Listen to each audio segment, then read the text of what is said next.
ఎదురైంది. నా భార్య ఆ పుట్టింటిలో వాళ్ళ అమ్మ వాళ్ళ నాన్న బతికుండగా ఆయన చచ్చిపోయాడు.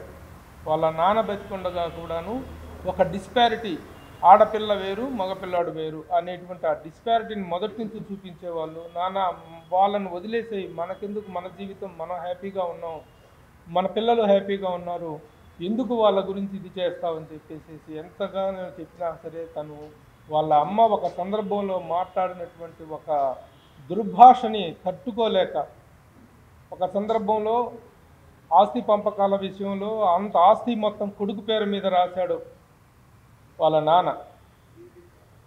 కొడుకు పేరు మీద రాస్తే నా కూతురు పెళ్ళి నేను చాలా ఘనంగా నిర్వహించుకున్నాను. ఆ పెళ్లిలో వాళ్ళ పెత్తనము, వాళ్ళ ఆధిపత్యము లేదు.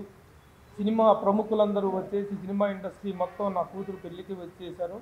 ఆ వైభవాన్ని చూసుకొని కన్న వాళ్ళే కుళ్ళుకొని ఆ రోజు నుంచి వెళ్ళిపోయి ఆస్తి అంతా కొడుకు పేరు మీద రాసుకున్నాడు. రాసుకుంటే నాకు అవసరం లేని నీ ఆస్తి, నాకు అవసరం లేని నీ ఆస్తి కోసం నేను ఆశపడలేదు, నేను యాచించలేదు. ఆ తరువాత వాళ్ళ ఇల్లు, ఈ మన్యం ఆదినారాయణ అనే వ్యక్తి వాళ్ళ ఇంటిని వేలం బ్యాంకీలో తాకట్టు పెడితే ఆ ఇల్లు వేలానికి వస్తే ఆ ఇల్లు మేము పెరిగిన ఇల్లు, మా నాన్న కట్టిన ఇల్లు, మేము విడిపించుకుంటాను అని చెప్పేసి నా భార్య డబ్బులు కట్టి కొంత 80 లక్షల రూపాయలు అక్కడ ఇక్కడ అప్పు చేసి తీసుకొచ్చి కట్టి ఇచ్చేస్తే ఆ వీలునామాలో రాసిన విషయం మాకు బ్యాంకి వాళ్ళు చెప్పిన దాకా తెలియదు. వీలునామాలో ఆస్తి మొత్తం కొడుకు పేరు మీద రాసేశాడు, కూతురికి చిల్లిగవ్వ కూడా లేకుండా చేశాడు. కూతురికే కాదు, తల్లి పేరు మీద ఆస్తి రాస్తే దాంట్లో కూతురికి హక్కు ఉంటుందని చెప్పేసినటువంటి దుర్బుద్ధితో, దూరాలోచనతోటి భార్య పేరు మీద కూడా ఒక్క గజం స్థలం కూడా రాయకుండా చచ్చిపోయాడు మా మామగారు. మాకు అవసరం లేదు, ఆస్తితో మాకు అవసరం లేదు. కానీ మేము వాళ్ళు కట్టిన ఇల్లు కష్టాల్లో ఉంది, బ్యాంకీలో వేలానికి వెళ్ళిపోతే పరుగు పోతుందని చెప్పి నా భార్య ఎగబడిపోయి డబ్బులు కట్టి ఆ ఇంటిని విడిపిస్తే ఆ డబ్బులు మాకు రిటర్న్ కొంతకాలానికి ఇచ్చినప్పటికీ తర్వాత పెద్ద మనుషుల్లో పంచాయతీ చేసి ఏమా కొడుకు పేరు మీదనే అంతా రాయటువంటి కూతురికి పేరు మీద కూడా రాయాలి కదా, అదేం పని అని చెప్పి పెద్ద మనుషులు మందలిచ్చి ఒక స్థలాన్ని నా భార్య పేరు మీద రాసేలాగా పెద్ద మనుషులు ఒప్పందం చేశారు. ఒప్పందం చేసిన వారం రోజుల తర్వాత ఏమైంది, ఆ ఒప్పందం ప్రకారం ఆ రిజిస్ట్రేషన్ జరగాలి కదా అని నేను నా బామ్మర్దికి ఫోన్ చేసి అడిగితే, మేము ఆ ఒప్పందానికి ఒప్పుకోము, మాకు ఆ ఒప్పందం ఇష్టం లేదు, మేము రాయము అని చెప్పి ఫోన్లోనే నాతో వాదాలు చేస్తూ మా అత్తగారు చాలా పెద్ద బూతు మాట ఒకటి వాడింది.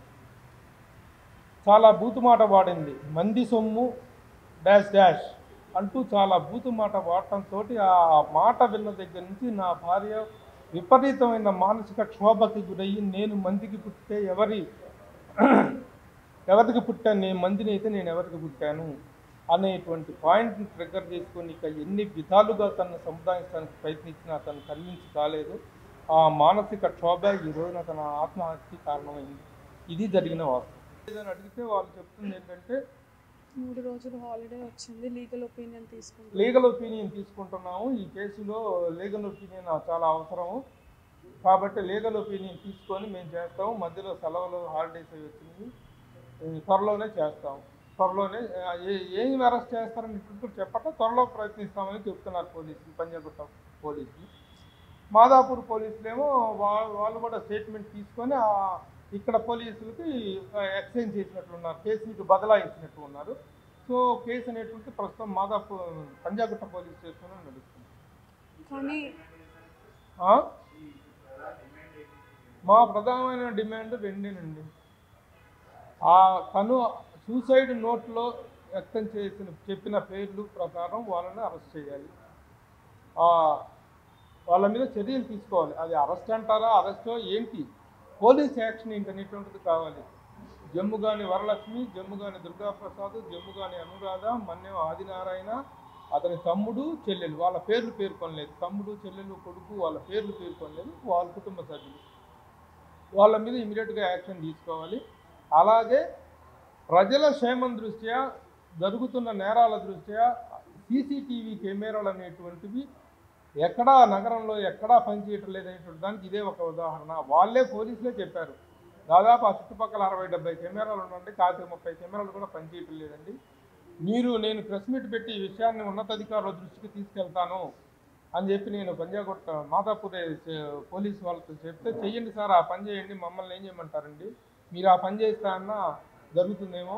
ఆ దుర్గమ్మ చెరువు అనేటువంటిది ఒక సూసైడ్ పాయింట్ లాగా మారింది, మాకు కూడా చాలా నిస్సాయంగా ఉందండి అని చెప్పి పోలీసులు వాళ్ళ నిస్సాయత వాళ్ళు వ్యక్తం చేస్తున్నారు.